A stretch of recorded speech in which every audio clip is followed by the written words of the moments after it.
Bueno, ¿qué tal? ¿Cómo están? Bienvenidos a la mesa ¿Por qué no podemos frenar la inflación? De las jornadas Argentina 2050.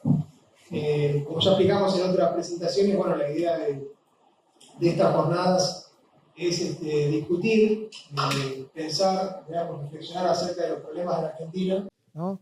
Tratar de identificarlos. Nada, pero más bajito, sí.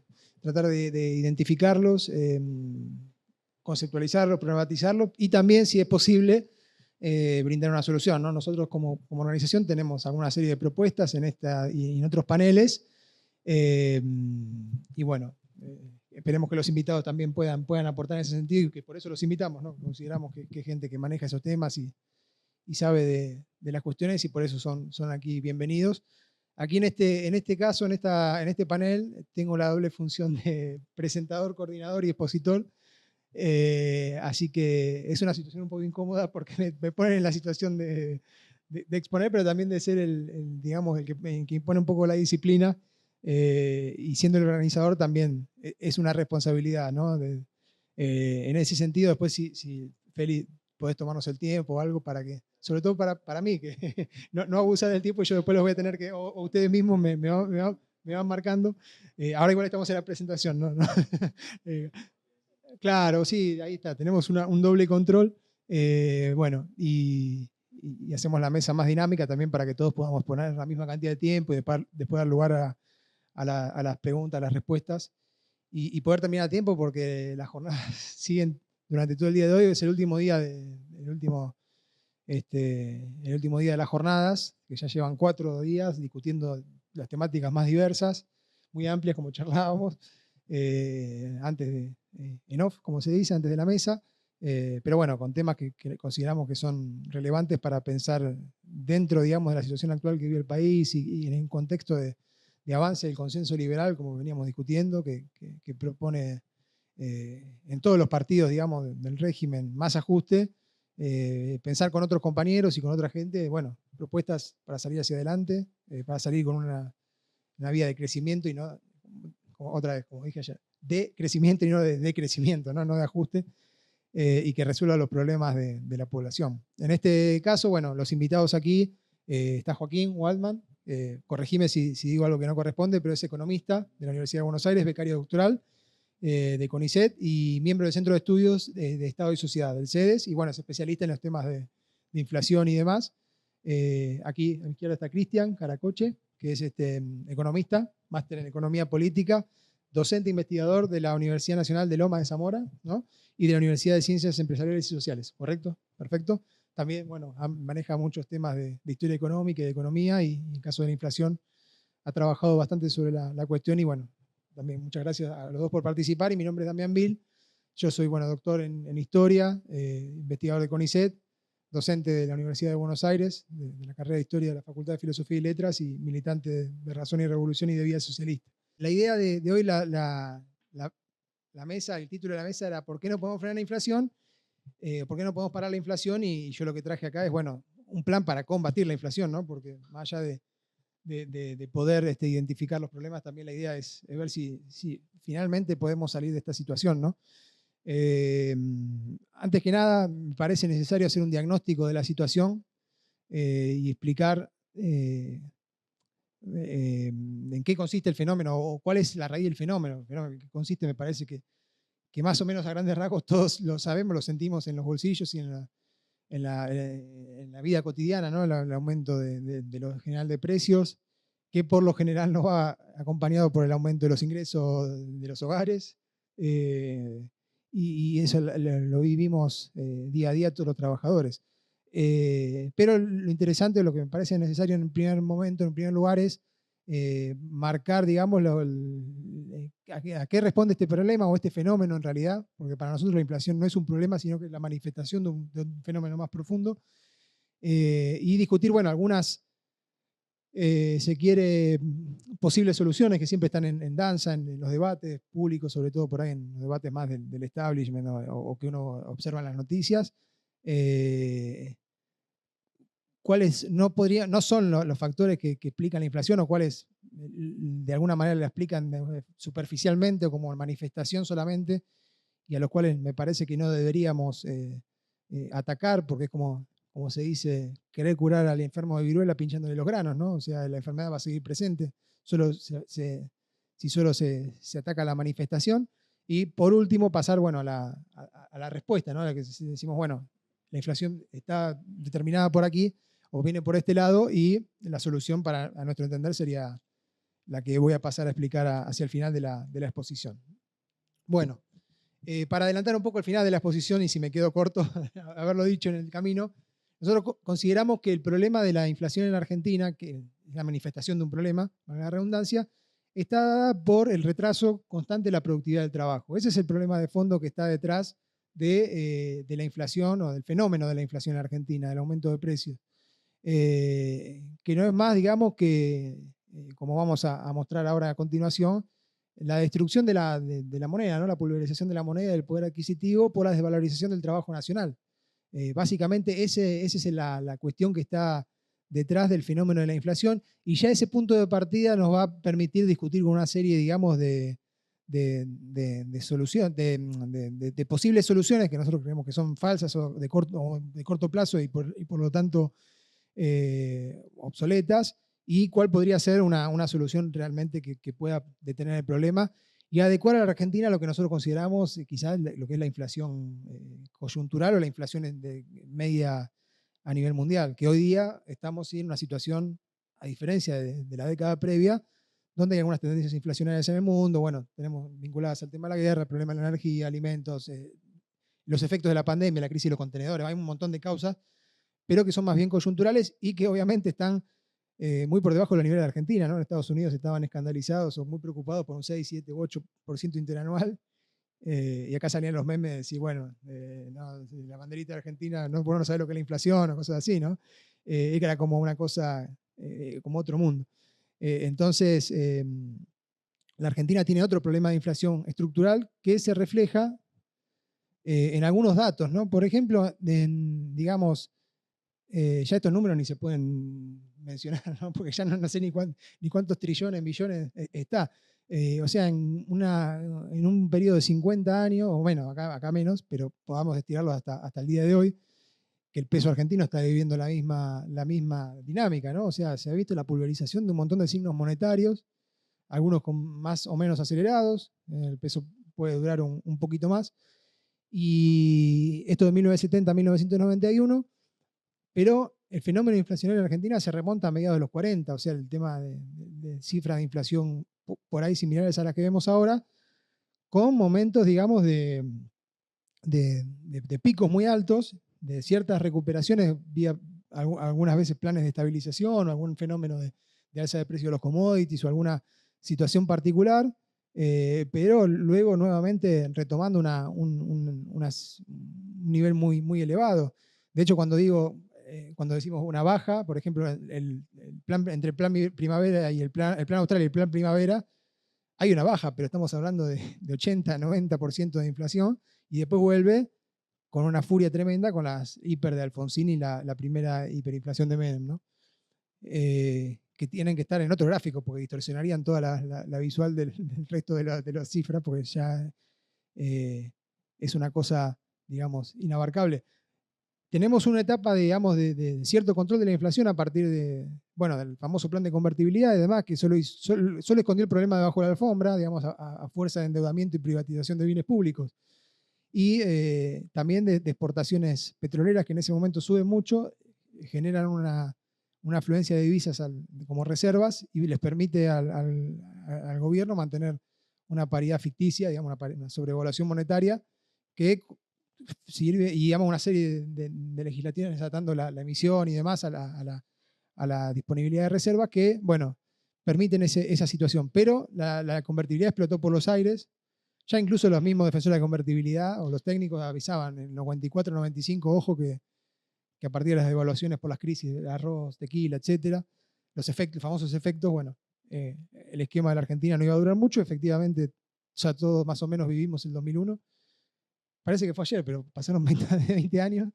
Pero bueno, los que recordamos o ya éramos más o menos grandes o adultos, recordarán la situación más allá en el nivel político, a nivel económico, la fuerte devaluación entonces. Y bueno, la reactivación, digamos, del fenómeno inflacionario, que los primeros años de los 2000 parece controlado, pero luego vuelve a subir y estamos hoy hablando del año pasado, 92,5, y hoy más de 3 cifras, ¿no? Interanual.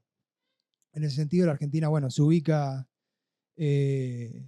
digamos, entre los países con mayor inflación. Una cosa a señalar, perdón, de este gráfico, o de esta serie de gráficos, es que no es, la inflación argentina no es coyuntural, digamos, está presente en varios periodos y no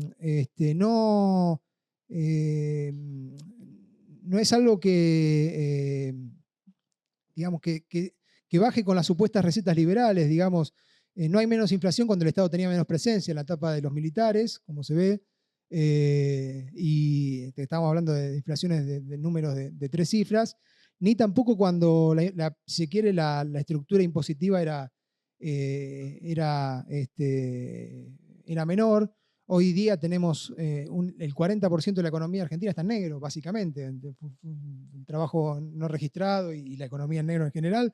No obstante, los índices de inflación están superando los de la década del 60, cuando la rigidez del mercado laboral era tremendamente mucho más grande que la de hoy, o sea, menos de un 3% de desocupación y digamos que los derechos laborales y demás, en el sentido, se quiere plantear los liberales de que hay que flexibilizar el mercado, etcétera, mucho mayores que los actuales, con lo cual ahí ya tenemos una serie de discusiones con algunas propuestas superadoras, ¿no? Los liberales plantean de alguna manera la ilusión de que con la adecuación de las variables y liberando los obstáculos de que la política no se meta, va a alcanzar para que el sujeto al que ellos apelan, o sea, el burgués, el empresario, pueda, digamos, desarrollar, invertir y haga lo que deba hacer, ¿no? Y lo cual acá es una fantasía. De hecho, los planes de ajuste que están en boga hoy, el famoso plan israelí, o bueno, esos que se están discutiendo, dicen, no, bueno, en esos países hizo un plan de ajuste con consenso político y demás, y se hace mucho hincapié en el consenso político. Esto en varios planos de la dirigencia económica está como muy presente, que son planes que no van más allá de las viejas recetas que siempre se fueron experimentando históricamente en la Argentina, el control de precios, tema de tasas elevadas, restricción monetaria, etcétera, etcétera, medidas más, si se quiere, superficiales, que dan por ahí un corto plazo de una baja provisoria y luego vuelven a aumentar, ¿no? Y entonces esto decía el consenso político y demás, pero bueno, esos planes, por ejemplo, el plan israelí se basa sobre un desarrollo posterior tecnológico que le da una base real a una política específica. En el caso de la Argentina, la brecha tecnológica o el retraso, el rezago de la productividad del trabajo es tan abismal que no se puede con simples controles de variables resolver el problema, si no, volvamos a la convertibilidad, ¿no? O sea, 10 años de convertibilidad con inflación muy baja no alcanzaron para revertir los problemas de la Argentina, que ahora vamos a expresar un poquito con algunos gráficos y demás. Bien. Se han tratado de dar muchas explicaciones al tema de la inflación, que es una... Y esto se escucha desde hace tiempo, digamos, en medios o desde el propio gobierno, o la posición, depende de quién lo quiera, quién lo mencione, ¿no? Que es una inflación sectorial, que es en algunos sectores. Bueno, esto es rápidamente constatable en que el alza generalizada de precios, o que es importada, que en realidad los bienes que suben tienen que ver con alzas internacionales. El caso de la carne fue muy recordado.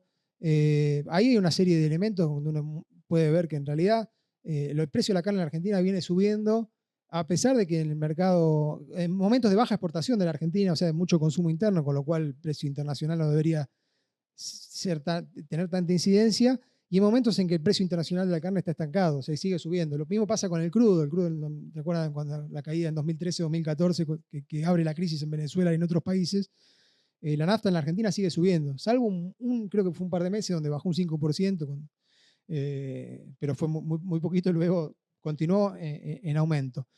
El problema de la puja distributiva también, que se ha mencionado mucho. Bueno, en la Argentina el problema es que, o la inflación está motorizada por la disputa entre burguesía y proletariado, clase obrera y empresarios por el beneficio y demás, y eso lleva al incremento de la inflación. Bueno, en realidad, si uno ve desde los 70 en adelante, el salario real en Argentina viene bajando con momentos de leves recuperaciones, pero siempre un punto inferior. Ayer Claudio Lozano mostró un gráfico que le daba incluso más alto de los cálculos que teníamos nosotros, casi un 70% de caída del poder adquisitivo del 74 hasta la actualidad. Es muy grave. Y aquí, en los últimos años, de 2012 a 2020, esto es el aumento nominal de los precios de grupos, digamos, de elementos, de insumos que están sacados de acá, de lo que sería el INDEC de la Ciudad de Buenos Aires, ¿no? Muy completo esta infografía. Yo la pasé a barritas para resumirla. Bebidas, carne, alimentos, artículos de higiene, etcétera, como para ver varios rubros. Y los salarios de la economía. Mientras que los salarios de la economía apenas superaron el 600% en 9 años, el resto de los bienes y servicios está superando el 1000% de aumento nominal, o sea, un 400% de pérdida en muy poco tiempo, donde, bueno, por lo menos ahí la cuestión de la puja entra en contradicción. El efecto de los monopolios, ¿no? Los monopolios suben los precios y demás, también, digamos, tiene una serie de críticas teóricas y empíricas, o sea, es las mismas empresas que operan en Argentina, en el resto del mundo no, digamos, no tienen esa dinámica de la suba artificial de precios, más allá de lo que puedan decir en algún coloquio de ideas riéndose. Digamos, esa empíricamente, digamos, los precios en tendencias industriales caen históricamente, pero además abre toda una serie de problemas teóricos en el cual, bueno, ¿por qué otros capitales no podrían entrar a competir bajando los precios? Que es lo que pasa en el mercado mundial con las famosas acusaciones de dumping y demás. En tanto en cuanto la inflación sostenida de estos niveles tampoco le conviene a los empresarios. Sí, uno puede decir, bueno, la inflación, cierto nivel de inflación le conviene para licuar salarios, pero niveles de inflación tan altos en un contexto de alto endeudamiento empresario y demás no es buena noticia para el capital, si se quiere, porque lleva una serie de problemas, el corte de la cadena de suministro, bueno, etcétera, etcétera, etcétera. Y el caso, digamos, de los liberales que señalan que el problema es simplemente de emisión monetaria, es decir, aquí el problema es cortar, digamos, el chorro, cortar la maquinita, se acabó. Si bien hay un elemento que tenemos que atender, está el carácter social de por qué se produce eso, que ahora vamos a pasar a esta segunda parte. Y otra de las soluciones en este sentido que plantean los liberales es la dolarización, que ya fue discutida por buena parte del arco liberal. Esto es una propuesta de Milei y otros más. Pero ahí, bueno, básicamente esa solución es un ajuste brutal sobre la estructura económica argentina, porque te obliga a seguir la productividad de los Estados Unidos, funde un montón, digamos, ni la propia burguesía lo soportaría, digamos, sería el primer elemento que estaría en contra de eso. Y además, en un estado quebrado, y sobre todo estados provinciales quebrados, que aparece en una situación, digamos, se quiere, de rigidez de la emisión monetaria y demás, las cuasimonedas. Otra vez, volviendo al 2001, todos recordamos 2001, 2002, 2003, muchos que cobrábamos en cuasimonedas lo que decía el billete, ni siquiera esto, o sea, lo que decía el billete era fantasía, ¿no? Porque eran 10 patacones, según la serie que fuera, sí, gracias, según la serie que fuera, valían la mitad o demás.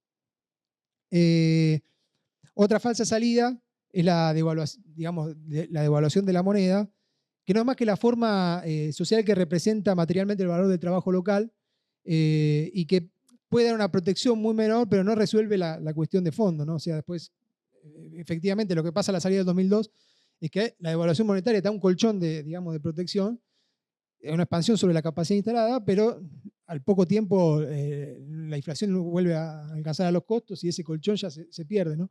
Es una solución de muy corto plazo, amén de que es una solución a la espalda de la masa trabajadora. O sea, la devaluación implica la caída del empobrecimiento generalizado de la población. Y en el modo en que se produce esa devaluación del trabajo nacional es la inflación. Me queda muy poco tiempo, tenía mucho más para decir, pero voy a ir acelerando un poquitito.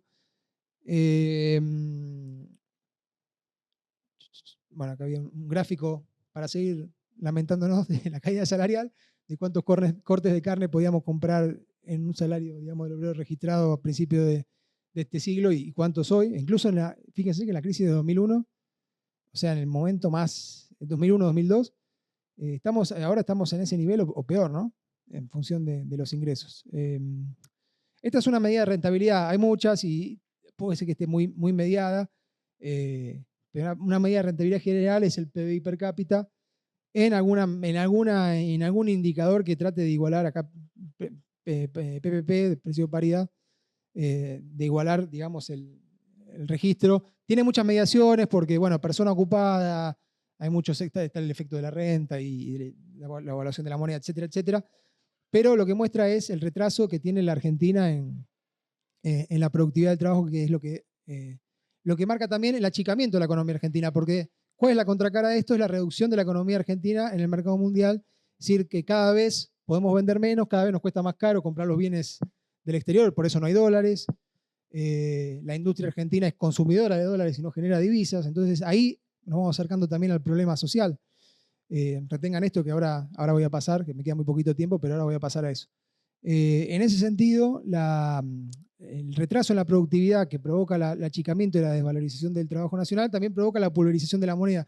Y se produce algo paradójico, que por ahí, es que, para seguirlo discutiendo después, que es que la inflación es un fenómeno interno, o sea, porque la inflación se refleja en una moneda espuria, que es una moneda que va camino a su destrucción, o sea, el peso, pero en realidad la Argentina se hace más barata en dólares, ¿no? O sea, en la moneda real la Argentina se abarata, se deflaciona, lo cual es una paradoja de la dinámica económica de la ley del valor, pero no está de más remarcarlo. Lo que también abre una serie de discusiones sobre qué tan poca imaginación tiene la burguesía argentina, que ni siquiera aprovecha esta situación para el turismo o para obtener divisas por ese lado. Pero bueno, eso es otro debate que vamos a ver en la mesa siguiente seguramente de inserción internacional. Acá, bueno, teníamos algunos datos este era el mismo, no, perdón, este era el mismo dato que antes, pero reducido a algunos países. También había algunos gráficos sobre productividad en algunos sectores particulares, pero ya estoy muy cerca del tiempo. ¿Y cuál es la contracara? Bueno, también tenemos que hay una contracción económica, entonces la emisión se refleja en menor cantidad de bienes en el mercado. Entonces, digamos, y ahí por eso los liberales dicen, bueno, hay que restringir la emisión, hay que reducir digamos, la cantidad de billetes circulantes y eso va a resolver la inflación. Bueno, acá hay otra medida de ese fenómeno que es la base monetaria comparada con las reservas acá. Lo que les dije de la burguesía argentina, ¿cuál es la fuerza, digamos, que mantiene esta situación y que precisa, digamos, de la emisión y de los recursos constantes? No podría decir, o Milei podría decir los vagos, los planeros, la política. Vamos a terminar con eso. Bueno, no, lamento informarle que en realidad la fuerza inflacionaria más grande de la Argentina es su propia clase empresaria. O sea, el retraso de la productividad del trabajo hace que, digamos, toda la estructura económica argentina, o gran parte de la estructura económica argentina, deba sostenerse en base a subsidios. Eso lo estuvimos viendo en otras mesas. O sea, transferencias de riqueza hacia la burguesía. Las transferencias de riqueza de subsidios hacia la burguesía explican, o sea, son 3 veces más grandes que lo que son transferencias a servicios sociales, lo que podría ser asistencia social, etcétera, etcétera. Esa es la fuerza, digamos, inflacionaria en la Argentina y la que se niega a ser ajustada. De hecho, la inflación es la forma en que se cataliza o se refleja, digamos, el retraso productivo argentino y la resistencia a la inflación y el ajuste. Entonces, para concluir, porque ya me pasé, pero después lo podemos retomar en las conclusiones, quedan algunas cuestiones más técnicas para explicar, pero no sé si vienen al caso, me parece que la idea igualmente ha quedado más o menos comprensible. La propuesta, la conclusión y la propuesta. Digamos, bajo la situación actual, la inflación parece ser, digamos, algo que no vamos a resolver con planes que ataquen las manifestaciones, o si lo queremos resolver, que charlábamos recién, a la manera liberal, eso implica una masacre social enorme. O sea, ajustar la economía argentina, ya sea por la vía de transformar el sistema monetario o por reducir la emisión que sostiene a toda la economía, al grueso de la economía argentina, va a generar una catástrofe social enorme y antes que la clase obrera se van a poner otros actores a eso que viven de eso. Y eso implica un ajuste. Nuestra propuesta es salir hacia adelante. ¿Y cómo se sale hacia adelante? Bueno, la inflación hay que combatirla en su núcleo, o sea, en el problema de fondo, que es la productividad del trabajo. La Argentina tiene que producir bienes más baratos, o sea, tiene que producir zapatos más baratos, tiene que producir ropa más barata, tienen que producir insumos que se puedan exportar y traer divisas y aflojar la presión sobre el dólar. Y eso solo lo va a poder hacer un Estado planificador bajo otras relaciones sociales. No un Estado que subsidie a la burguesía, sino un Estado, digamos, de otro sujeto de la clase obrera que se ponga a la cabeza, digamos, de la planificación social y bueno, salga hacia adelante con esto, produciendo más barato. ¿Cómo se produce más barato? Bueno, por ejemplo, en calzado, reuniendo los miles de talleres que hay, que Eduardo mencionaba el otro día en una charla, Eduardo Sartelli, que pegan las suelas a mano y tienen una escala muy baja y costos muy altos. Bueno, se reúnen en empresas mixtas, propiedad del Estado y de privados, que concentran la producción, incrementan la dotación tecnológica, mercados, etcétera, y pueden reducir efectivamente el precio del zapato y evitar la importación, en este caso de Brasil, ¿no? Que hace que acentúa la sangría de divisas y también presiona sobre la inflación interna. Exportando otros recursos, se habló de la minería el otro día, el salmónido, bueno, los hidrocarburos y acá pasar a una matriz energética de otro tipo. Hay un montón de pasos intermedios, en la mesa que viene lo vamos a discutir más en detalle cómo la Argentina se puede insertar en el mundo, pero por acá viene para nosotros la solución. Si no, vamos a seguir sufriendo estas condiciones. Bueno, ya me pasé unos minutos, así que dejo acá y después la seguimos. Y gracias por escuchar.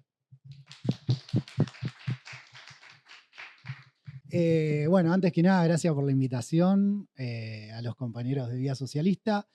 La idea un poco es charlar sobre el fenómeno de la inflación, cuáles son sus principales causalidades, sus principales determinantes, y un poco yo quizás no voy a presentar una salida tan directa, sino un poco tratar de entender cómo viene la mano y cómo nos va a afectar como clase trabajadora. No puse el cronómetro, tengo que ponerme el cronómetro. Iniciar. Bueno, primeramente, la inflación como problema. La inflación es un problema tanto para la clase trabajadora como para la burguesía, como para los distintos gobiernos. ¿Por qué es un problema para la clase trabajadora? Básicamente porque a la larga quizás hay periodos donde le podemos ganar a esa inflación, pero a la larga nos termina carcomiendo el salario. Es un problema para los distintos gobiernos porque, bueno, con inflaciones relativamente bajas se pueden ganar elecciones, ya con inflaciones cada vez más altas no se ganan elecciones. Y es un problema para la burguesía, y acá voy a hacer un punto importante, porque un proceso inflacionario, sobre todo en un contexto como el actual, donde la gran mayoría de países no sufren problemas inflacionarios, es un grave problema para la burguesía en lo que es la proyección de sus actividades empresariales. Y quizás ahí yo tengo una diferencia con algo que planteó recién Damián, que para mí la lógica no va que hay inflación porque hay poca productividad, sino que la lógica es al revés. Justamente como hay inflación, es algo de lo que, si se quiere, aporta a que la burguesía se le complique su planificación y por consecuencia su inversión, y eso decanta, entre otras cosas, no es que la burguesía no invierte solo porque hay inflación, pero eso decanta en que no invierta y que por lo tanto no haya productividad. Digamos, ahí yo tengo una diferencia en la lógica causal que se plantea, ¿no? Pero hay que entender esto. La inflación, entre comillas, no le sirve a nadie, no le gusta a nadie. No obstante, en Argentina es la forma que se expresa ciertos conflictos de clase que se siguen manteniendo. Bueno, acá un poco comparando lo que es, para entender que Argentina es un país inflacionario en términos históricos, ¿no? La línea azul marca los niveles inflacionarios de Argentina, está cortada, todo lo que está por encima de 150 son niveles hiperinflacionarios, que no los pongo en el gráfico porque si no se deforma el gráfico. Y la línea roja es el nivel inflacionario de Estados Unidos. Tome Estados Unidos porque, bueno, es el sistema estadístico más que lo agarrás directamente y tiene información histórica. Si nos podemos analizar, hay miles de países que podemos encontrar una lógica bastante similar a esta. ¿Qué se encuentra? Que Argentina históricamente es un país inflacionario. Después podemos discutir la cuestión de también en relación a esto, a la mucha productividad, a la relación con la inflación, pero Argentina es un problema inflacionario, tiene un problema inflacionario de larga data, no es algo nuevo. Ahora bien, haciendo un zoom de la inflación reciente, lo que se ve es que, bueno, de una u otra manera la inflación en los 90 estaba relativamente controlada, por decirlo de alguna manera, en función de que los grandes, si se quieren, motores de la inflación estaban también relativamente encajonados o encorsetados a lo sumo. Había una clase trabajadora totalmente disciplinada por medio del desempleo, había una burguesía que estaba totalmente disciplinada por medio del atraso cambiario y la apertura comercial. Y bueno, y obviamente el ancla cambiaria de tener el 1 a 1 implicaba que la inflación cambiaria no existía. Obviamente que eso tuvo sus problemas, se torna insostenible, obviamente, a partir de 1998, devaluación brasileña, caída fuerte de la rentabilidad de lo que es la tasa de ganancia a nivel local, cierre masivo de empresas y obviamente crecimiento de lo que son los desequilibrios macroeconómicos. Situación insostenible en el mediano plazo.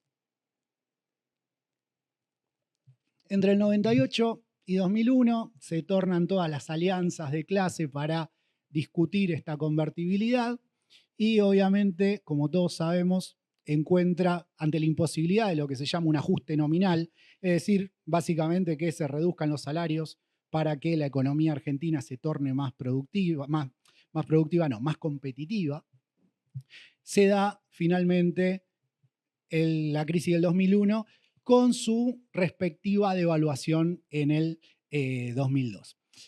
¿Qué pasa con esta crisis del 2001 y su respectiva devaluación? Esto es una idea que yo en mis análisis de la inflación no la traía, pero la llegué a entender, la llegué a incorporar mucho más con un intercambio que tuve con Rolando Astarita. Siempre hay que pagar las deudas intelectuales.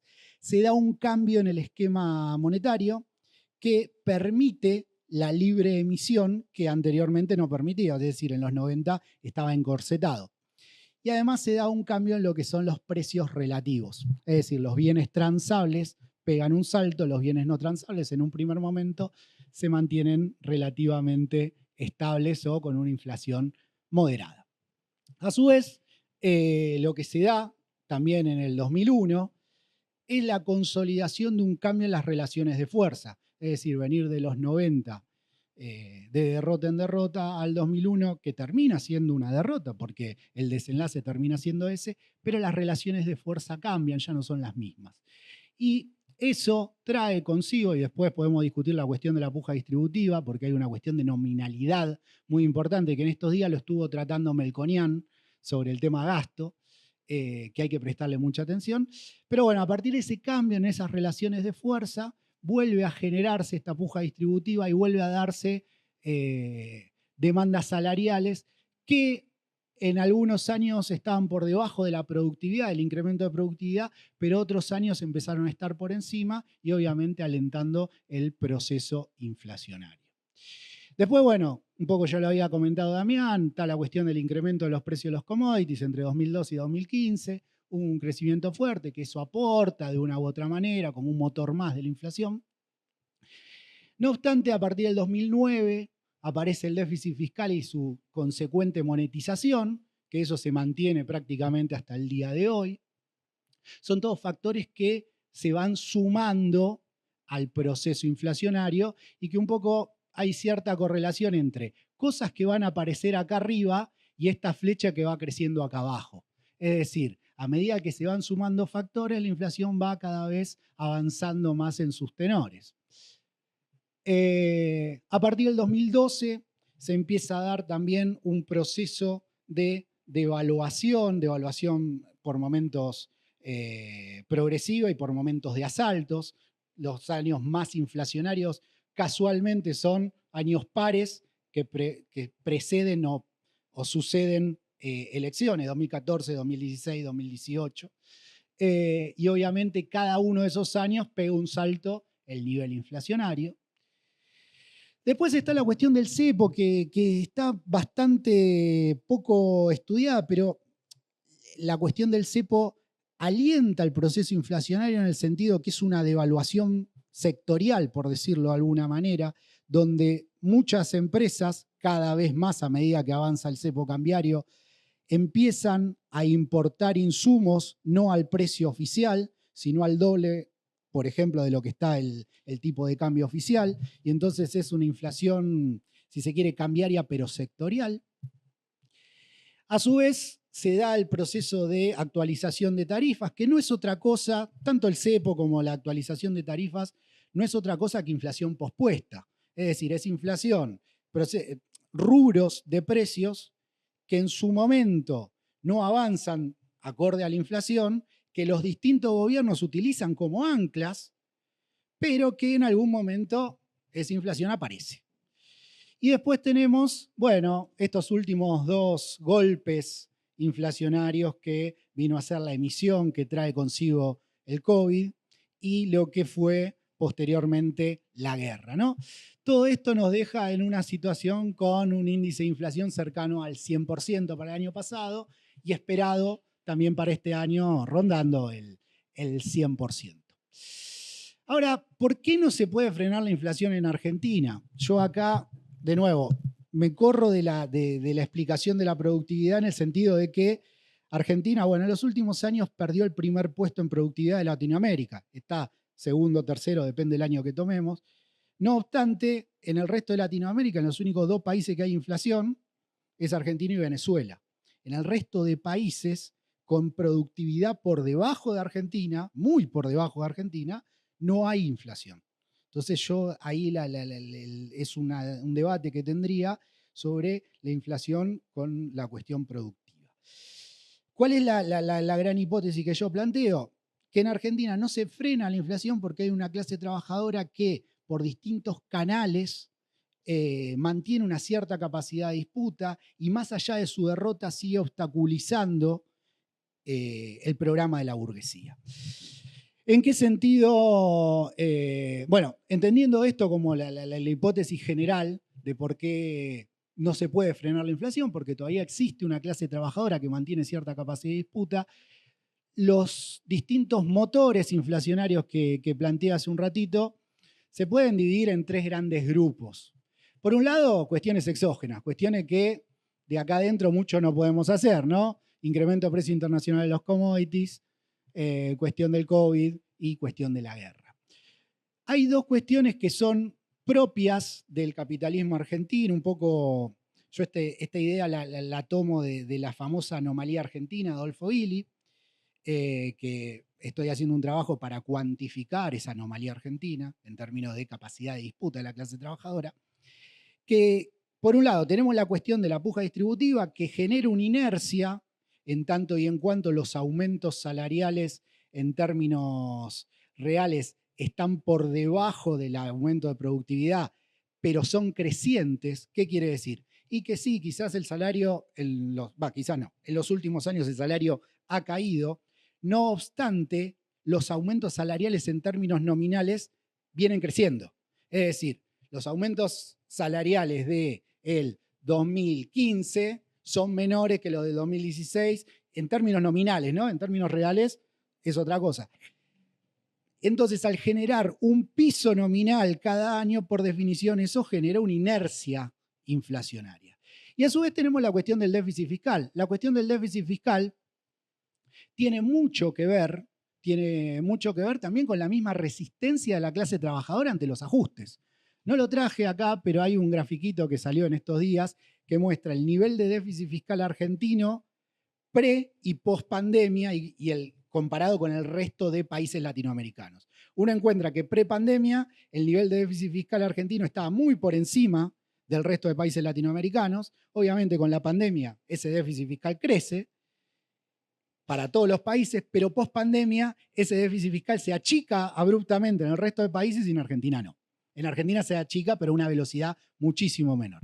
En ese sentido, yo siempre remarco la capacidad que tiene la clase trabajadora argentina, no solo de luchar en términos de clase trabajadora ocupada y registrada, que eso existiría más en la parte de puja distributiva, sino la capacidad de luchar en tanto clase como un todo, por ejemplo, ante la reforma jubilatoria, como clase en su fracción, como por ejemplo las fracciones desocupadas. El movimiento piquetero y el nivel de organicidad que tienen las fracciones desocupadas en Argentina no existe, al menos en ningún país de Latinoamérica. Y la capacidad de presión y resistencia tampoco existe en ningún país de Latinoamérica. Y el último grupo si se quiere, de input, de causalidades, un poco son problemas endógenos pospuestos, como dijimos, ¿no? La cuestión del atraso cambiario que decanta en incrementos del tipo de cambio y la cuestión del cepo y la cuestión del aumento de tarifas.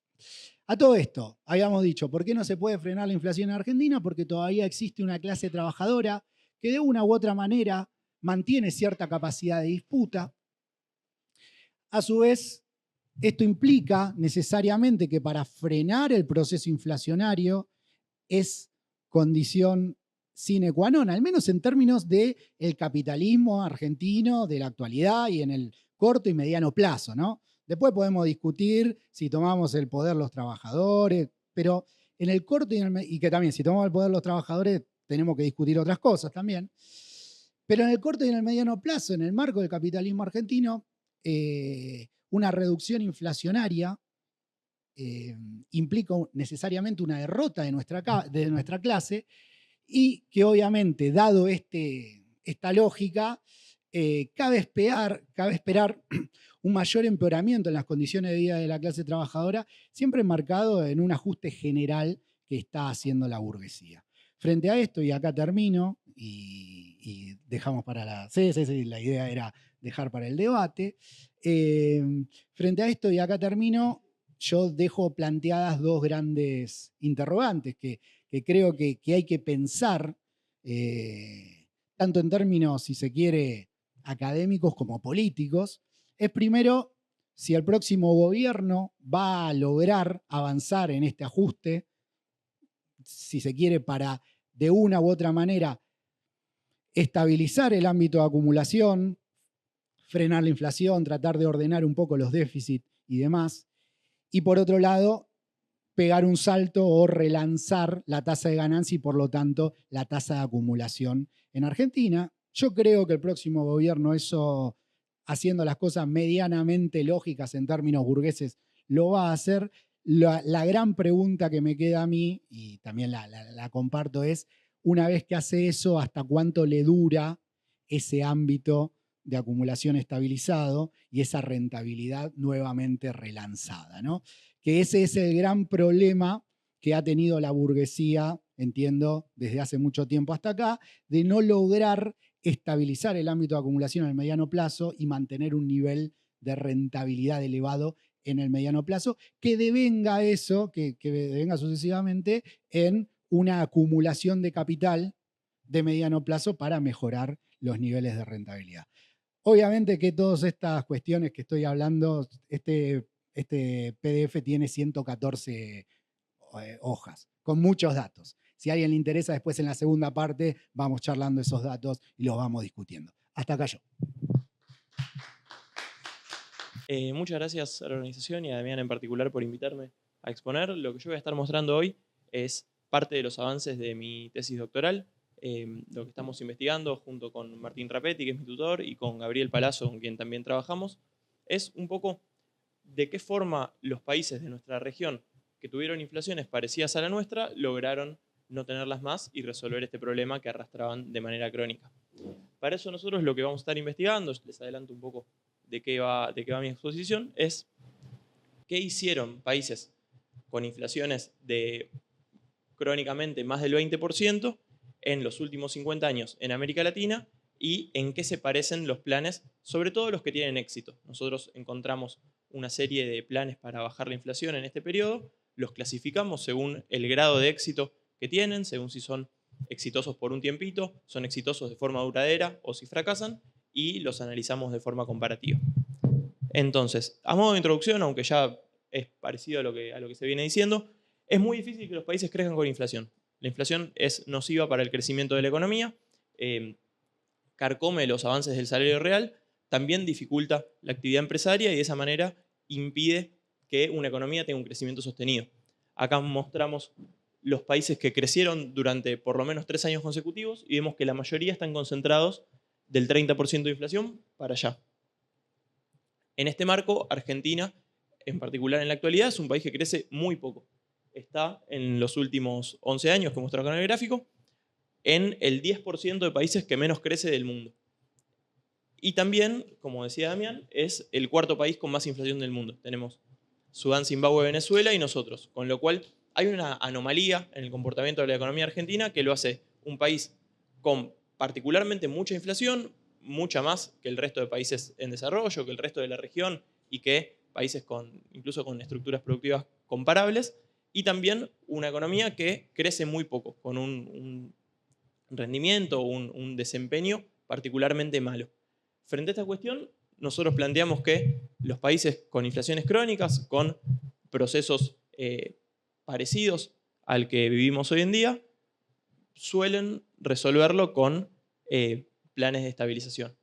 El proceso que nosotros tenemos hoy en día, este fenómeno que les estoy contando, en la actualidad es bastante extraño y es algo que no vemos en otros países, pero sí hace algunas décadas era más frecuente.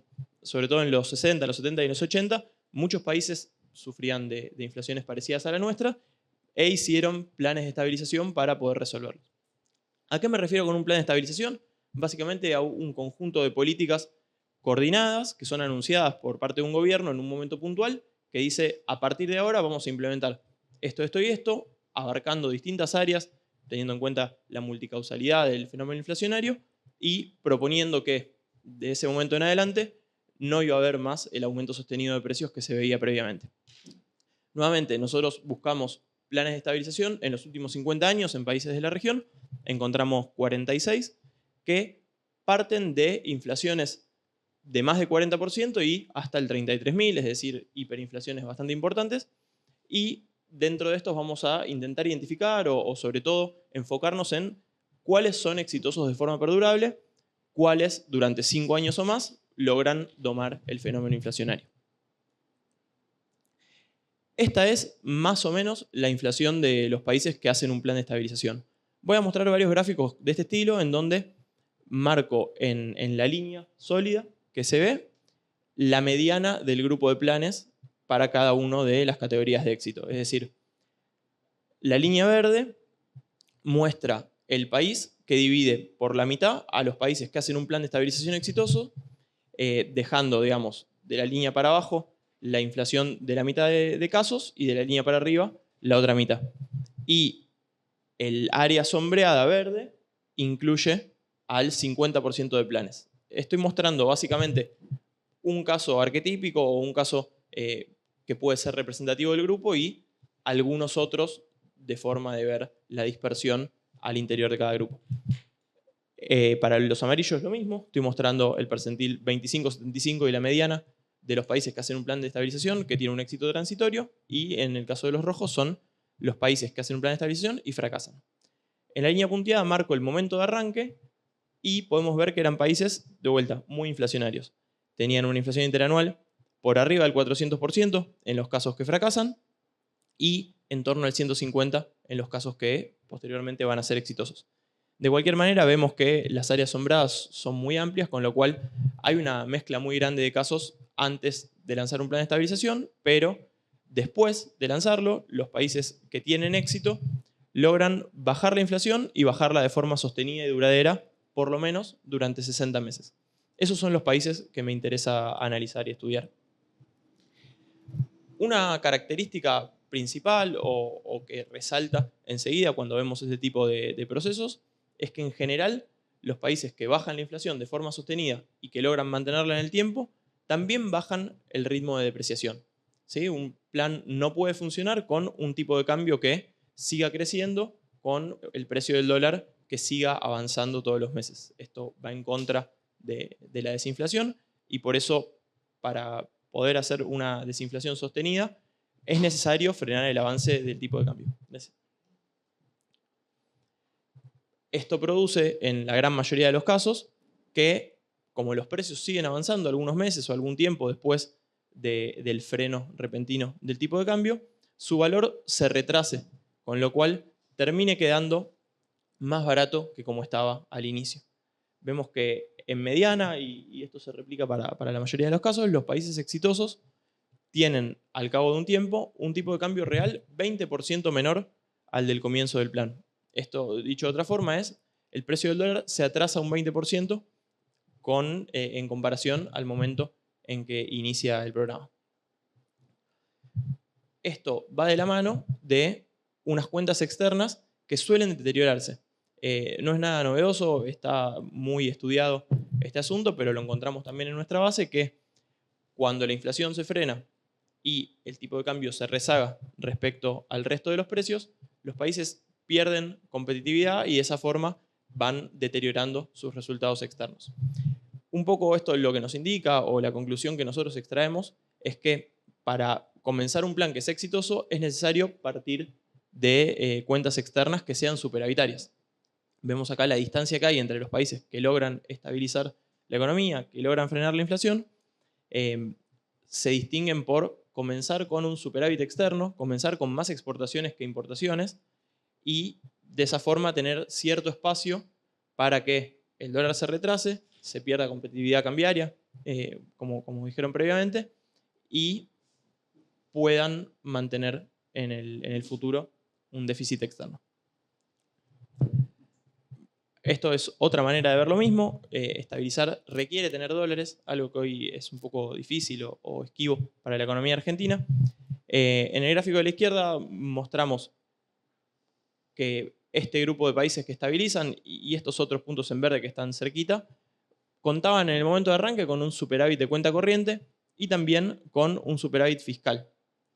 En el otro gráfico mostramos algunos de los casos que no contaban con superávit en cuenta corriente y cuánto financiamiento institucional consiguieron del exterior. Son en particular 3 economías muy pequeñas, la de Costa Rica, la de Nicaragua y la de Bolivia, que consiguieron un flujo muy grande de financiamiento del Banco Mundial o de algún país aliado geopolíticamente que sostuvo con préstamos su estabilización. Dentro de ese grupo, si estuviera en la región, probablemente incluiríamos a Israel, que mencionaste en el 85, que sostuvo su estabilización no con un proceso parecido a este, no partiendo de un superávit externo, sino recibiendo un montón de préstamos y de donaciones de Estados Unidos. Para lo que nosotros estudiamos, nos parece que esta dinámica es fundamental y que contar con dólares, partir de una cuenta corriente superavitaria, dicho de otro modo, poder exportar y poder producir a un precio que sea demandable por el resto del mundo, es algo de lo que permitiría realizar un plan de estabilización exitoso en Argentina.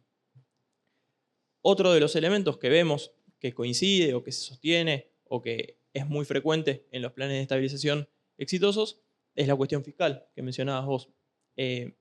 Los planes de estabilización que logran frenar el avance de los precios en la economía parten de cuentas fiscales equilibradas o en términos primarios, es decir, sin contar intereses, equilibradas o un poquito superavitarias, mientras que los planes que no logran sostener en el tiempo su desinflación en general parten de déficit.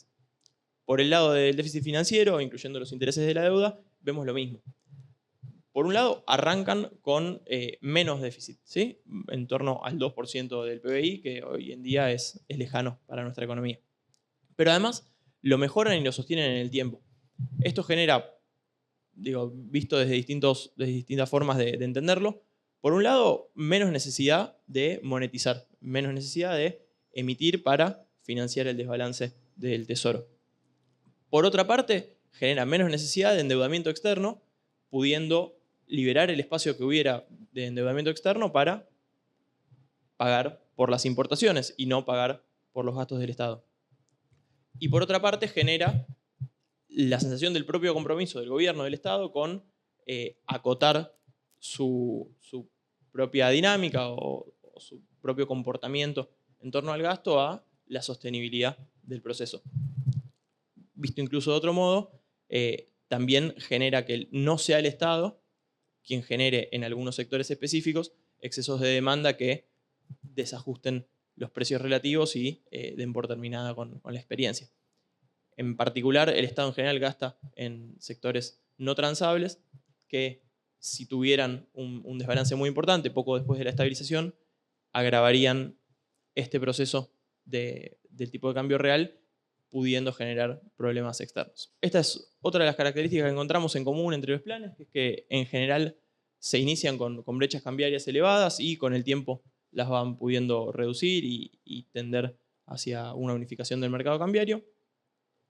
Y esta es otra y muy importante, de donde extraemos conclusiones relevantes para la implementación de un plan, que es que los planes que son exitosos en general se concentran en un momento del tiempo o de la historia en donde las condiciones financieras internacionales serán bastante más amigables para los países en desarrollo, para los países de la región, y que es muy difícil estabilizar o reducir la inflación fuera de estos lapsos de oportunidad en que puede conseguirse financiamiento barato, puede reestructurarse la deuda externa de forma amigable. Nos cuesta pensar en un plan de estabilización que funcione en un contexto de altas tasas de interés internacionales y de poca liquidez del mercado financiero internacional. Por último, lo que encontramos es que las estabilizaciones son expansivas, que el PBI crece mucho después de frenar la inflación. Digo, contrario por ahí a la idea de que tener una consolidación fiscal o un tipo de cambio de partida más alto es recesivo. Nosotros vemos que en el año posterior a que se inicia un plan de estabilización, la economía crece alrededor de 5% y crece a un ritmo sostenido de alrededor de 4% en los 5 años que siguen. Esto no implica que haya una receta sencilla o que haya una serie de pasos a tomar para frenar la inflación. Y lejos estoy de recomendar subir el dólar y ajustar el déficit y que eso pueda parar la inflación, porque me parece que generaría lo contrario. Pero sí tenemos como de algún modo punto de llegada o como mirada optimista respecto de que si tuviéramos esos puntos de partida y lográramos con el resto de condimentos que hacen el plan de estabilización, con acuerdos de precios y salarios, con compensaciones a los sectores que pierdan en el reordenamiento de precios relativos y de ordenamiento de los gastos del Estado, la oportunidad de estabilizar permite después expandir la economía. Esto muy vinculado, por ahí también contrario a algunas creencias, muy vinculado al crecimiento del salario real y del empleo, que podría generar no tener los problemas que hoy nos trae la inflación. Digo, en un contexto más estable, en donde los empresarios y las empresas tengan posibilidades de planificar mejor su operatoria y en donde las personas también puedan tener instrumentos de ahorro y poder acceder a información que sea más estable en el tiempo y que genere menos problemas, entendemos que podría haber un crecimiento de la economía.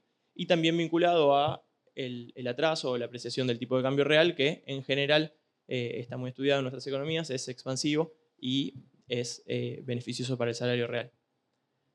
Este crecimiento en general está acompañado de un crecimiento del consumo como porcentaje del producto y de la inversión como porcentaje del producto. Entonces también verificamos un poco que los ingresos de los trabajadores mejoran con la estabilización de la mano de la mejoría en el salario real y pueden incrementar sus compras unos 2 puntos más que lo que crece la economía, o sea, alrededor de 7% anual.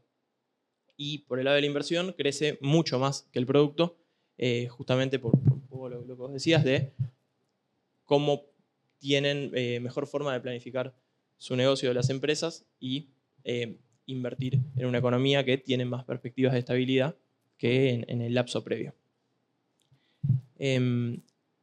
Acá a la derecha, algo vinculado a lo anterior, vemos que el crédito bancario se recupera en las economías que estabilizan. Esto permite, tanto para las familias como para las empresas, tomar préstamos y financiar su mayor consumo e inversión. Y del lado izquierdo, se reduce el impuesto inflacionario, que en pocas palabras está vinculado a cómo la gente pasa a tener más dinero en efectivo luego de la estabilización, teniendo en cuenta que ese dinero pierde menos valor a lo largo del tiempo por la licuación que genera la inflación. un poco más específicos sobre el diseño del plan, vemos que en general los países que pueden intentan usar deliberadamente al tipo de cambio como la herramienta con la cual estabilizan y frenar su dinámica de forma directa para de esa manera incidir en la evolución de los precios. Tenemos algunos planes seleccionados que tienen más reservas, más exportaciones en relación a las importaciones, mejores balances de divisas y mejor resultado fiscal, y esos países en general eligen directamente utilizar un ancla cambiaria, mientras que los que tienen situaciones más comprometidas en estos planos a veces lo hacen también, pero muchas veces apelan a otros instrumentos que acá metemos dentro de la bolsa de otras anclas. En cualquier caso, nosotros encontramos que ambos tipos de países tienen estabilizaciones expansivas, que el crecimiento del consumo, de la inversión y del producto se da en todas las ocasiones en que logran frenar la inflación. Y a modo de conclusión, creemos que esto es un poco lo que debería intentar hacer Argentina en algún momento.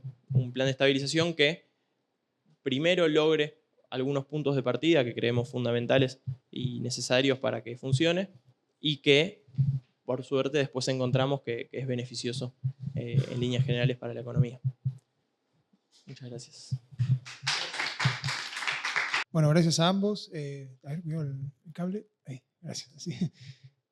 Al final el único que se pasó fui yo, así que qué mal anfitrión. Bueno, lo que les propongo ahora es que pasemos una ronda de preguntas de acá, de los presentes, consultas. Lo único, otra vez con un poco de mala onda, seamos todos breves, incluso nosotros en las propias intervenciones, en función de la continuidad de las jornadas, y más que nada porque yo me tengo que ir a otro panel también, y no lo quiero dejar acá. O me gustaría terminar por ahí la mesa que, como balance, a mi entender, me deja un montón de cosas para seguir discutiendo largo y tendido. Tengo algunas cositas para responder y algunas cuestiones muy interesantes para recapitular y seguir, bueno, en otros paneles o por otras vías. Nosotros tenemos, una breve declaración, esto de la inflación o de cómo resolverla forma parte de un plan, de un programa que es el programa que le da nombre a las Jornadas Argentina 2050, que bueno, ahí lo tenemos, después le dejamos algún ejemplar, que va de conjunto con otras transformaciones de la dinámica y de la estructura económica argentina. Y bueno, la resolución de la inflación tiene que ir de la mano necesariamente con esas transformaciones estructurales, que bueno, podremos seguir discutiendo en otros ámbitos, en otros contextos. Bueno, no sé, ¿quieren hacer algunas preguntitas, comentarios, intervenciones? Buenas. Nada, primero, muy buena la charla, el panel, me gustó las intervenciones de los tres. Tengo una pregunta para Cristian. Por el tema de lo que vos mencionabas como la puja distributiva y como este fortalecimiento o resistencia del movimiento obrero. Vos dijiste que, o sea, siendo que se presenta una situación contradictoria, que no necesariamente porque sea contradictoria significa que lo que diga está mal, sino que simplemente que la vida social se puede presentar de una forma contradictoria, y es cómo vos empezaste diciendo que a la burguesía no le conviene que haya inflación y al mismo tiempo hay un movimiento piquetero dirigido, estatizado por la propia burguesía, que en la puja salarial, digamos, avanza hace dinámico, o sea, eleva el proceso inflacionario, por así decirlo. Como que el movimiento obrero, o sea, sí, o sea, pero digo, cuando el movimiento piquetero se moviliza por un aumento de salario o un aumento de planes sociales, etcétera, digo, que está dirigido por la propia burguesía, por la propia pequeña burguesía, la burguesía nacional, como en ese sentido la burguesía no se estaría como destruyendo a sí misma, por así decirlo, o no habría como una contradicción, digo, interna en la burguesía, o que por ahí tiene que ver con el funcionamiento del bonapartismo, digo, de cómo en ese pantano, o sea, la propia burguesía se degrada a sí misma y no tiene ninguna alternativa ni política ni social. Digo, pregunto, o sea, ¿qué significa eso? Simplemente. Bueno, en primer lugar, abordar el tema de la productividad del trabajo. Coincido con que el problema, digamos, es la productividad del trabajo. Ahora bien, en cuanto a las medidas, las cifras actuales de productividad del trabajo, ambos tienen razón. Por una parte, es muy baja la productividad del trabajo si lo analizamos en periodos anuales, y también es muy alta si lo analizamos en los periodos en los que los trabajadores, por lo menos en grandes empresas, realmente trabajan produciendo, pero que no lo hacen de la misma forma, de manera continua a lo largo del tiempo. ¿Cómo podían, digamos, empezar a plantear esta cuestión? Y con respecto al tema de la capacidad de resistencia de la clase obrera, mi pregunta es la siguiente. ¿A partir de qué indicadores podríamos hablar de una capacidad de resistencia cuando, si uno analiza todo lo que es negociación colectiva, principalmente, digamos, en la época en que se supone que se pudo resistir más, que es desde, digamos, el kirchnerismo en adelante? ¿Cómo podemos plantear esa resistencia y el éxito de esa resistencia cuando la negociación colectiva misma marca una degradación absoluta y permanente en picada de las condiciones de trabajo y de las condiciones salariales de los trabajadores? Esa es mi consulta. Tal vez no lo exprese en los términos técnicos más adecuados, ustedes intentarán entender qué quiero decir. La primera es para Cristian. Cristian, si yo no entiendo mal, vos lo que planteás es que primero hay una multicausalidad de la inflación, hay un montón de factores que son los que determinan ese incremento o esa evolución de la inflación en general. Pero dentro de ese conjunto de factores vos identificás uno en particular, que es la resistencia del movimiento obrero. ¿Cómo? Bueno, de los trabajadores, de un sujeto político o social, si querés, pero encontrás una causa política. Si es la resistencia. O sea, eso, así lo entiendo yo. Ahora me responderás. Pero entonces, la causa más importante que tiene la inflación es un factor político. La resistencia que tiene esto, que pueden ser trabajadores, obreros, que fuera, al fenómeno inflacionario. Mi pregunta era si podrías desarrollarlo y históricamente, si ese factor ha estado siempre presente. Pues yo lo que pienso, bueno, ¿de qué resistencia hablamos, por ejemplo, en el momento de la dictadura? Entiendo que la inflación en ese momento no se terminó de doblegar, por ahí me equivoco, va a modo de pregunta, con un gobierno completamente dictatorial, cuando anda a hacer una huelga en el 78, a eso me refiero. Asimismo, digo, cómo se manifiesta este problema en los 90, a grandes rasgos, ¿no? Luego, para Cristian y para Damián, y una última para Joaquín, para Cristian y para Damián, cuando vos decís que tenés esta diferencia con Damián respecto a lo que hace la productividad, no sé si están hablando exactamente de lo mismo, porque tengo la impresión de que Cristian habla de la productividad a nivel empresarial y entiendo que Damián se está refiriendo más a la productividad de la economía en su conjunto. No sé si estoy entendiendo bien esa diferencia, pero parecía ser que no hablan cosas exactamente iguales cuando se refieren a productividad. Y por último, en relación a lo que planteaba Joaquín, decía, al principio indicó que tenía varios contrapuntos, pero cuando yo iba escuchando lo que él decía, tal vez entendí mal, repito, decía, no hay plan exitoso sin dólares.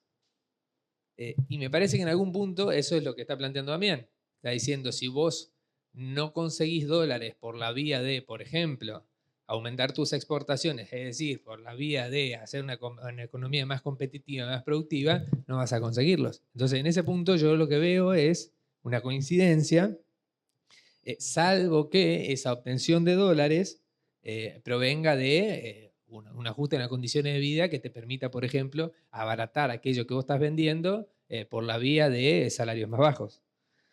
Bueno, eso. Yo justo iba a decir eso, en función de, habíamos dicho después que hicieron al revés, pero yo tengo una propuesta, a ver qué les parece. Yo resumo mis respuestas y les dejo el mayor tiempo posible a ustedes. Esto que decía, como hablé un poquito de más al principio, y son los invitados, yo tiro unas ideas y les doy tiempo para que puedan, si quieren, darle una vuelta a lo que les preguntaron, que me parece que es súper interesante y está más destinado a ustedes que aquí, como decía, son los invitados. En breve, para responderle a Cristian, en cuanto a la discusión que planteo, que me parece súper interesante y que tiene que ver un poco con lo que preguntaba acá el compañero Martín.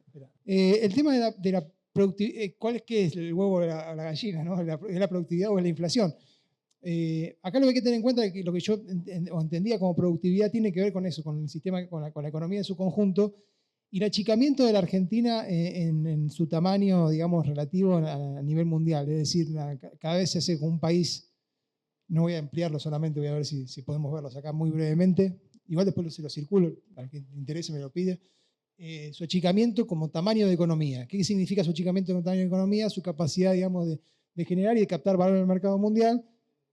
Bueno, esto va del 1960 a 2019 y se ve la caída de la participación del PIB argentino en la economía mundial.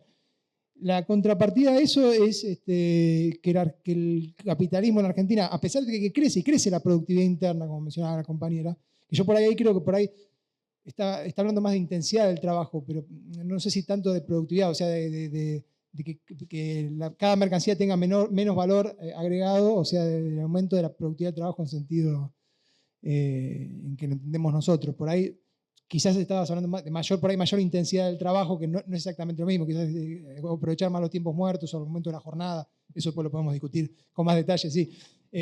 O por ahí yo lo entiendo de esa manera, pero bueno, acá no sé si traje los gráficos, pero la comparativa muy aproximada que habíamos hecho de algunos sectores nos daba que la productividad de la Argentina, por ejemplo, la siderúrgica, física, por obrero, es 30%, 40, 50% menor que la norteamericana. En automotriz lo mismo, daba 20 y pico de vehículos promedio en los últimos años, entre 27 y 22 vehículos por obrero, contra 60, 70 de la norteamericana, 50 de la japonesa. O sea, tiene muchas mediaciones esa cuenta, habría que desagregarla un poquito más, pero da cuenta de una serie de elementos. Acá incluso lo hace, bueno, va a ser Nicolás Sino Carrera, INDEC y el BLS, que la productividad industrial argentina es un quinto de la norteamericana. Juan Graña, que es otro economista que ha trabajado el tema, también tiene muchos cálculos al respecto, creo que también le robé un gráfico acá, pero bueno, está citado. Pero todos esos estudios muestran lo mismo, ¿no? O sea, la Argentina se achica, su productividad es menor, o sea, su capacidad de generar valor o de capturar valor en el mercado mundial se reduce, y la forma de compensar ese retraso que tiene la estructura económica argentina, y me parece que está la clave, la estructura económica argentina, es compensar vía deuda y vía empobrecimiento de la población, devaluación e inflación. Ahí está la clave, me parece. La clave para comparar con otros países, y todo después también tiene que ver con la estructura económica. ¿Por qué otros países como Chile, Uruguay tienen una inflación mucho menor? Bueno, porque su estructura económica es más sencilla, no hay tanto que compensar. Hay otros motivos políticos, se quiere, también hay una historia de la clase obrera, etcétera, etcétera, que la podemos seguir conversando, que inciden en, digamos, menos resistencia y demás. Uruguay expulsa gente, otros países expulsan gente, Venezuela igual tiene una inflación muy elevada, pero hay otros países que resuelven su problema inflacionario. Ecuador dolarizó y echó gente. O sea, no es decir te vas, pero la gente se va porque, bueno, tiene que ir a buscarse la vida a otros países. Básicamente es eso. Entonces, digamos, el fenómeno inflacionario no se reproduce igual que en la Argentina, porque la fuerza inflacionaria de la Argentina, a ver si la encuentro, es su propia burguesía. Y estos cuadros me parecen que son muy interesantes de ver. El déficit, digamos, de la Argentina de divisas está marcado. Esto es la industria manufacturera, el balance de divisas. Acá sí convendría ampliarlo un poquito. Bueno. Pero básicamente lo que tenemos es que la industria manufacturera es la que explica el grueso, digamos, del déficit cambiario, en base a la información del Banco Central de la República Argentina. Ahí está, ¿no? Ahí ven diferentes sectores. Y lo que explica también, digamos, el déficit fiscal son los subsidios económicos. O sea, los subsidios económicos son muy superiores a lo que sería el gasto social, que viene creciendo igualmente y en los últimos años creció mucho, pandemia de por medio. Ahí también hay un punto interesante. O sea, el gasto en alimentación es monstruoso. Y si estamos viendo la cantidad de pobres en Argentina y demás, sacándole esos gastos, por eso también coincido en que la solución para la burguesía es... yo diría, más que implica, presupone una derrota muy fuerte de la clase obrera, pero la continuidad de esto también presupone un empeoramiento de las condiciones de vida de la clase obrera. Por eso nuestra propuesta tiene que ver con esto, con remover el problema. El problema es el Club de la Obra Pública, los de Mendiguren, los Ratazzi, o sea, los pequeños e incluso también los grandes se comportan de esta misma manera, de una manera prebendaria con el Estado, son los que explican el déficit también. y solo los planes están muy buenos. Un gobierno socialista debería ejecutar un plan, y muchas cosas de ese plan que debería ejecutar un gobierno socialista en medidas inmediatas tienen que ver con una reforma monetaria, resolver la deuda en pesos, LELIQs, pases, etcétera, etcétera, todo lo que ya sabemos, que suman doble de la base monetaria. El tema del tipo de cambio y los 500 millones de tipos de cambio, que ya somos también un meme en el mundo por eso. Ahora está el Malbec, el dólar Malbec, ¿no? Bueno, hay un montón de elementos que hay que resolver, o que un plan debería, digamos, por lo menos poner sobre la mesa rápidamente. Y nosotros planteamos un plan de ajuste sobre la burguesía y no sobre la espalda de los trabajadores. Pero si no resolvemos este problema, y el problema de la productividad del trabajo y del tamaño de la economía argentina en el mercado mundial, si no generamos una economía dinámica, tarde o temprano reaparece, porque la Argentina también tuvo sus planes de estabilización, ¿no? y demás, hasta incluso con recetas que por ahí en otros países funcionaron mejor, y acá resolvieron por muy corto, o sea, servieron por muy corto plazo, pero el problema volvió a aparecer, ¿no? Eso es lo que por ahí explicaba al comienzo de la exposición. Bueno, hay muchas cosas más para seguir charlando, pero los dejo a ustedes, así pueden explayarse. Bueno, yo tengo varias que me hicieron, así que vamos a responder en orden. Voy por orden. Si me olvido de alguna, por favor, me repreguntan. Puede ser, yo soy siempre amigo del pregunta y repregunta. Ahora no podemos, pero un poco como charlábamos antes con Damián, la cuestión de la no repregunta le da la suerte a cierta gente liberal de decir cualquier cosa en el aire. Yo como conozco eso, trato de siempre pregunta y repregunta si queda alguna duda. Así que si me olvido de algo, por favor, me responden. Bueno, primera pregunta sobre la cuestión del déficit fiscal que lo generaba el movimiento obrero. No, yo lo que decía es que a ver, primero, no lo genera, digo, es una, si se quiere, una gran demanda de recursos, no el movimiento obrero particularmente, sino por un lado el movimiento piquetero y todas sus demandas, y a su vez, y con esto, a ver, no estoy diciendo que está mal que demanden, porque yo he militado en movimiento piquetero y estoy totalmente de acuerdo con sus demandas. Estoy tratando de describir la situación. Y no solo es una cuestión del movimiento piquetero, hay una cuestión de gastos en términos generales, como por ejemplo el no recorte. Si bien se está recortando, pero a un ritmo mucho más lento de lo que recortan otros países, por ejemplo, de gasto previsional. Y a todo esto una cosa que, ya que la dijiste, te voy a responder, Damián, que sí, es cierto que cuando uno mira los títulos, uno encuentra que el subsidio a empresas es muy grande. No obstante, cuando uno escarba y entiende qué es ese subsidio a empresas, uno encuentra que el subsidio a empresas implica que la clase trabajadora pague luz, agua, transporte más bajo. Por lo tanto, ¿es un subsidio que va directo a empresas? Sí. No obstante, sería lo mismo que el gobierno compre cosas y las regale en ese sentido. ¿Qué quiero decir con esto? Que recortar ese subsidio no implica que las empresas van a ganar menos, porque las empresas no van a mantener el precio al valor que tienen hoy, sino que eso va a implicar que las empresas van a subir el precio que están vendiendo esos bienes y servicios.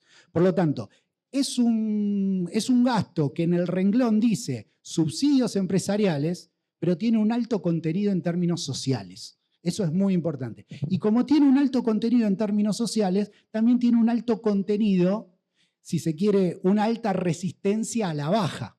¿Por qué no lo cortaron en su momento el segundo kirchnerismo, el tercer kirchnerismo? ¿Por qué a Macri le costó tanto cortarlo? O sea, no es una cuestión voluntarista que Macri ni el segundo kirchnerismo le querían regalar plata a las empresas. O sea, hay algo que implica la imposibilidad de cortarlo. A ningún gobernante le conviene tener déficit gemelos y sostenidos en el tiempo. O sea, hay limitaciones sociales que implican que eso no se puede cortar voluntariamente. Hoy corto subsidios. Eso por un lado, movimiento piquetero. Después, la productividad del trabajo. Cuando hablo de productividad del trabajo, la voy a tener que encontrar, son 114 filminas. Cuando hablo de productividad del trabajo, hablo de industria argentina. No. productividad. Hablo de esto. ¿Qué estoy mostrando acá? ¿Cuál es la productividad en dólares? ¿Qué es lo que se ve? Que Argentina, de toda Latinoamérica, hasta hace pocos años, era el país con mayor productividad. Y no obstante, en toda Latinoamérica no había inflación como hay en Argentina. ¿Qué vemos hoy en día? Que Argentina está en el pelotón de los más productivos, guste o no, estamos en Latinoamérica, digo, ¿no? En el resto de países no hay inflación y en Argentina sí. ¿Qué vemos? En Perú prácticamente tiene menos de la mitad de la productividad argentina. No hay inflación. Por lo tanto, relacionar la productividad por ocupado, en este caso es productividad por ocupado, podemos buscar la información porque está en la misma página, productividad por hora trabajada, y está en un valor que es homogéneo, comparable, no se ve eso. Entonces, ahí yo veo que hay un problema en esa relación, en relacionar baja productividad con inflación. Yo lo entiendo al revés. Como hay inflación, yo paso el chivo, recomiendo que lean mi libro. Yo uso un marco teórico de las estructuras sociales de acumulación de David Gordon, y David Gordon lo que plantea es que para que el capital se acumule, tiene que tener alta rentabilidad y a su vez un ámbito de acumulación estabilizado. Entonces, ¿qué pasa? La inflación, entre otras cosas, implica un ámbito de acumulación no estabilizado. Y eso implica, por consecuencia, que el capital no se acumula. ¿Por qué yo como argentino, como empresario argentino, pónganle que sea, voy a invertir en Argentina cuando para calcular una TIR o una VAN, no sé si alguien sabe, son las formas que tienen los empresarios de, si se quiere proyectar su negocio, tengo que ser un mago.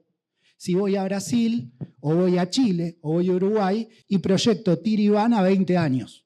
En Argentina, proyectar TIR o VAN es algo imposible, literalmente. Eso tiene que ser un mago el que la proyecte. Por lo tanto, nadie no. Pocos invierten en Argentina. Está bien, en Brasil, en Paraguay. No es que invierten todos, pero invierten mucho más en relación a la economía, a lo que es el tamaño de esa economía. Después, ¿cómo mido la capacidad de resistencia que tiene Argentina? Primero hay una cuestión, si se quiere, más historiográfica.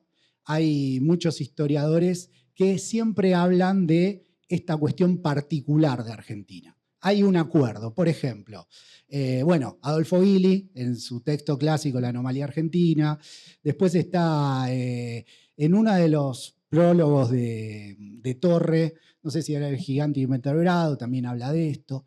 No obstante, mi próximo proyecto editorial va a intentar, y ya lo estoy haciendo, cuantificar esta anomalía argentina. Primeramente hay datos objetivos. ¿Cuál es, por ejemplo, el porcentaje de asalarización? ¿Cuál es el porcentaje de sindicalización? ¿Hasta dónde llega la negociación colectiva? Es decir, hay distintos indicadores, y son muchos. Bueno, también hay indicadores que nos explican también la resistencia de la clase trabajadora desocupada, como por ejemplo la cantidad de cortes, y son comparables a nivel internacional. Pero además hay algo que si se quiere es cuantitativo, que no es meramente cualitativo, sino que es la estructura sindical que tiene Argentina, que no se compara con ningún país de la región, y la estructura organizativa que tiene el movimiento desocupado argentino, que no se compara con ningún país de la región. Es decir, hay muchos indicadores que muestran esta anomalía de manera clara. Digo, no solo es un acuerdo entre historiadores, que existe ese acuerdo entre historiadores con el tema que nadie lo cuantificó todavía. Yo intentaré hacer eso.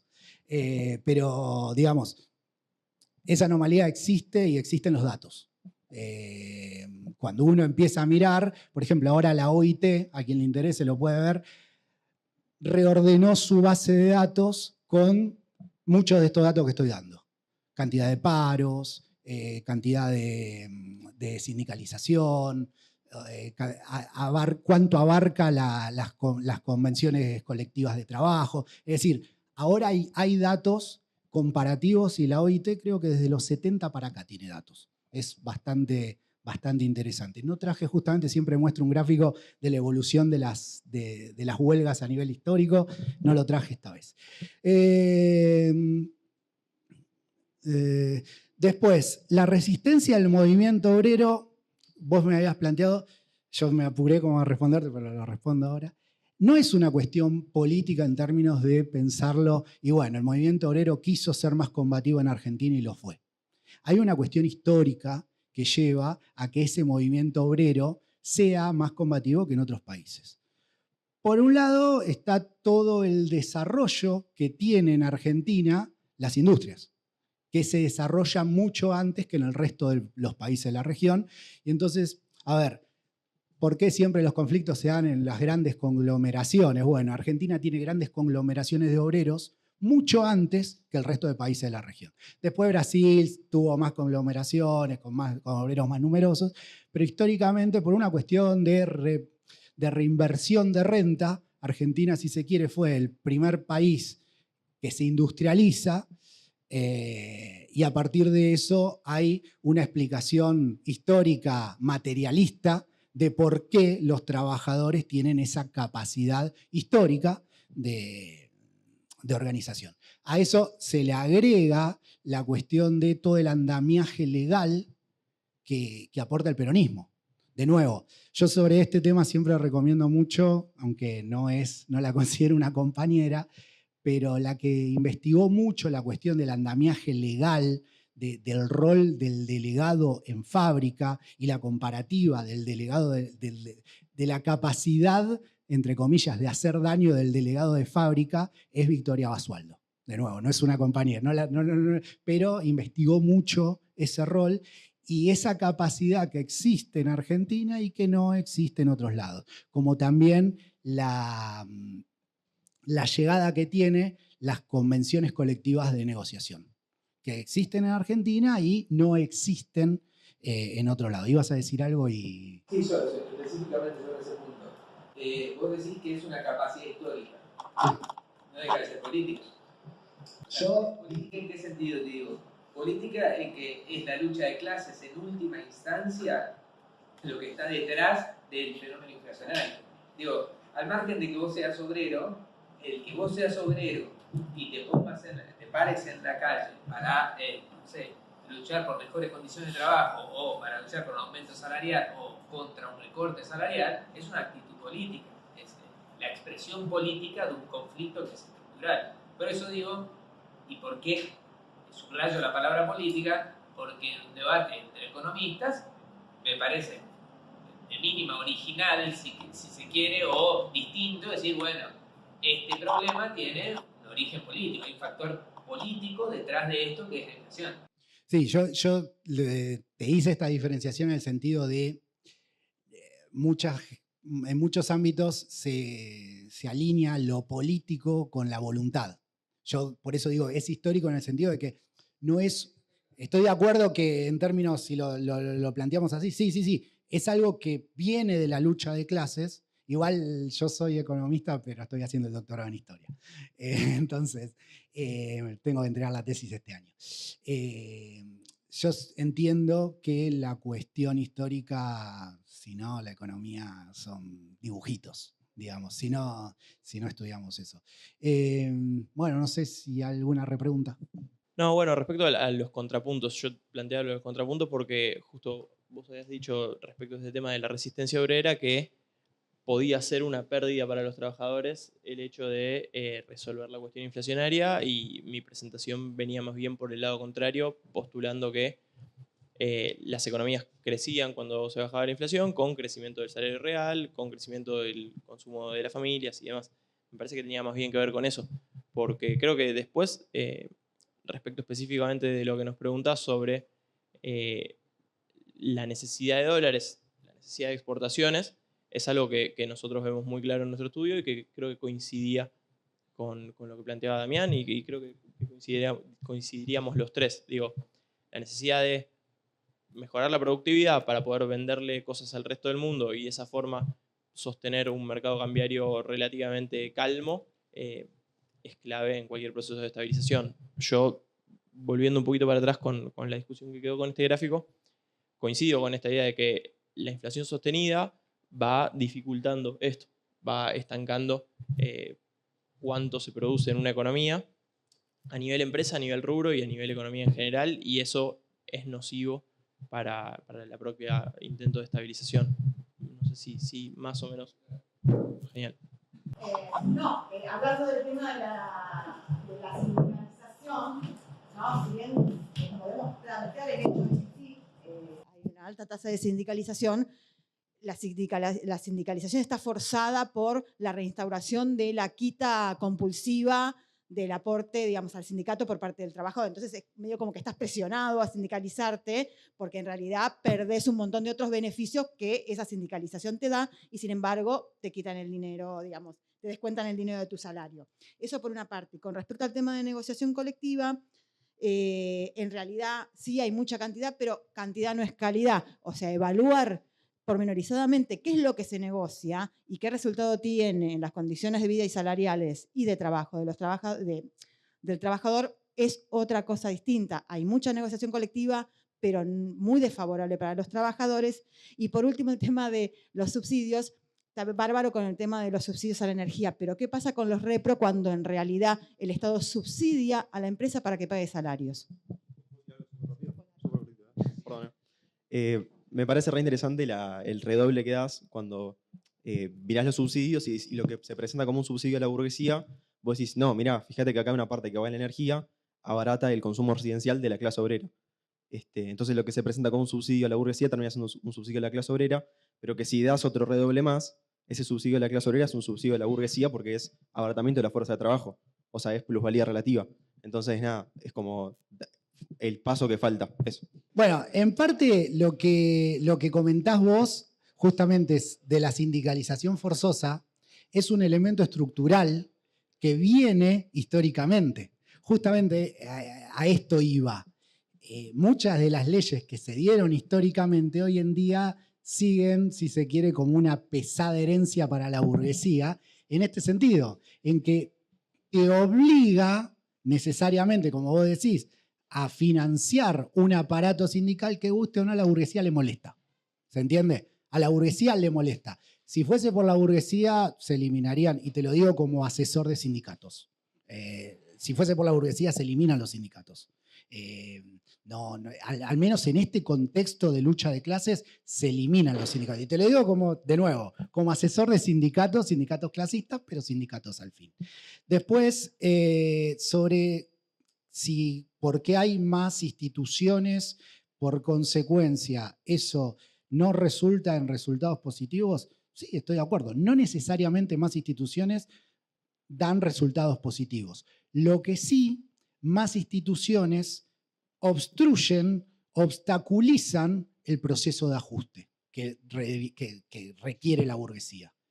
Guste o no, eso pasa. No es casual que tantos postulantes en las futuras elecciones ya estén hablando todos de flexibilización laboral y demás, etcétera. Lo quieren sacar. O sea, guste o no, hasta la misma burocracia, estamos de acuerdo que en determinadas coyunturas favorece a la resolución de problemas a favor del capital. No obstante, esa misma burocracia en muchos contextos resulta como un obstáculo para los planes del capital. Guste o no, el burócrata más burócrata no puede aceptar lisa y llanamente una eliminación de las paritarias, al menos no en este contexto, al menos por ahora. Y después, y esta última y acá cierro, los subsidios a la clase trabajadora son indirectamente un abaratamiento de la fuerza de trabajo. Yo lo que te digo es, esperemos 2 años a ver si cuando los sacan la burguesía nos paga la diferencia. La burguesía no nos va a pagar la diferencia. Por lo tanto, no es un abaratamiento, al menos en términos directos. Uno puede forzar el razonamiento y decir, bueno, sí, todo es un subsidio para la burguesía. Porque en última instancia, todo gasto público, hasta el gasto en educación pública, lo podríamos tomar con este razonamiento. ¿Se entiende? ¿Por qué? Déjame que termino. Yo puedo forzar el argumento y ¿qué digo? Y la educación pública, en última instancia, es un Es un subsidio a la burguesía porque por medio de eso el trabajador no le pide mayor salario para pagar una facultad privada. Es decir, si nos ponemos en purista, todo gasto público recae en eso, en un subsidio.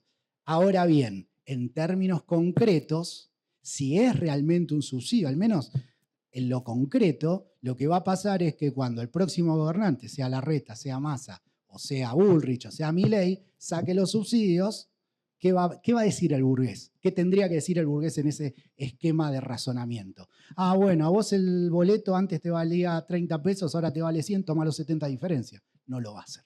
Por lo tanto, esa forma de argumentarlo a mí me parece bastante forzada. Pero bueno. Cerremos porque nos echan. Sigámosla después afuera. Yo creo que quedaron muchos puntos abiertos.